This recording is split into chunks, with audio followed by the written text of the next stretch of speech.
So we didn't really talk about too many of the guys in detail yet, Stank, because I think they kind of fit more into this last topic, which is the winners and the losers of the night. So obviously Kyle Trask on the list of winners for the night. So aside from the very obvious Kyle Trask answer, curious to see what your two winners of the night were, aside from him, obviously. Two winners in the night, aside from Kyle, who was the obvious biggest winner of the night. Massive winner. I'm gonna say JJ Roberts. Okay. He was dynamite out there. JJ was absolutely dynamite. We heard his name all throughout camp at a position that we need somebody to step up.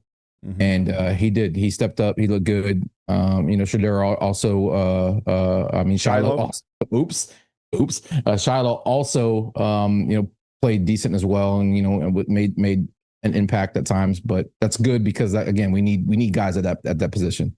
Who would I give my second award of the night to? It's tough. That's a tough one. So while you think about that, I'm going to kind of add on to the JJ Roberts stuff, because I was going to say JJ Roberts I think he was targeted 7 times. He only gave up 1 catch. I believe he tipped the one that ends up being an interception at some point. So listen, the kid is, he just makes plays. He's at the right spot at the right time, it seems, every single time. Obviously, he's a rookie, undrafted rookie, but he was a guy we talked about on that show a good number of times in that last day, of a guy we maybe thought could be a draft pick at the very end, or maybe a guy that was an undrafted guy. I was super, super excited when they did bring him in. But yeah, he has an opportunity to make this team and actually get to play, right? I mean, Christian Izien is kind of a utility type guy. He does almost everything. But JJ Roberts has a chance to grow into a real role. And that's no knock on Shiloh, but I think he's better than Shiloh. He's like, right off the bat, he's very instinctive. He's quicker. He's smoother out there. It seems he diagnoses things really well. To be targeted 7 times and only give up 1 catch, you're doing something fucking right, even as a rookie in a preseason game. But, I was going to add another winner for me. Let's talk about Jacob Parrish, man. I mean, yeah.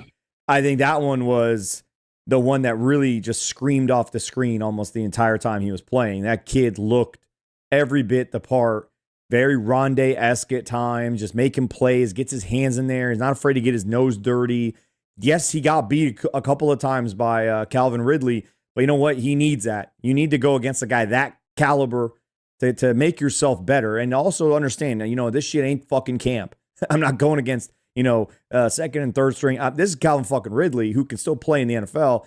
How am I going to cover him? How am I going to learn to navigate through traffic on these crossing routes, these, one-on-ones, or I'm out there on an island? And I think it spoke a lot how Todd Bowles was just letting him be out there all by himself and seeing what he can and can't handle. And I think he answered, and he definitely stood up and made some plays, man. He had a chance to have an interception at one point too. I mean, he was right there. So that's really fucking exciting to see from a kid drafted where he was as a rookie.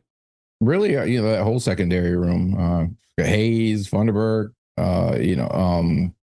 Hall, they all seem to be playing more aggressive, and we've heard a lot about Todd's, or eureka moment and change in philosophy, and we saw a difference out there. So I'm assuming it has to do with how they're being coached right now, because I felt like we were in positions. You saw a lot more PBUs, but I'm going to give my second award to Nasty Nick Jackson. It's good. We need a guy like Nick, and we need an undrafted kid who's also been talked about a lot in camp to come out and just shine. And he did at the position where we desperately need some fucking depth desperately. So I'm rooting for him now that I know who he is.